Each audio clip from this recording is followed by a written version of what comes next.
So, how does my mind and thinking process work? Um, I have found out something interesting about myself the last several years.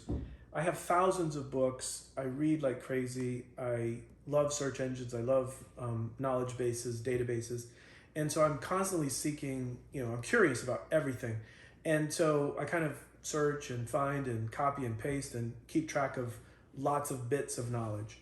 But what I find is interesting is in order to do lots of projects, they have to be visible at all times. I have to have tables covered with piles of I'm working on this project, this project. If I file something and put it in a drawer, it's not only out of sight, it's completely out of mind, and I won't go back to it.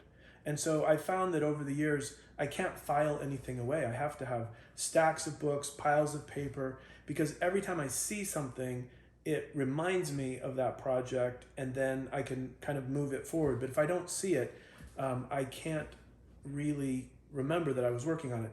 And I think the founder of IDEO said something about that. I had a quote on my office. When I worked at Gallup in Washington, D.C., they had a policy that you should have a clean office.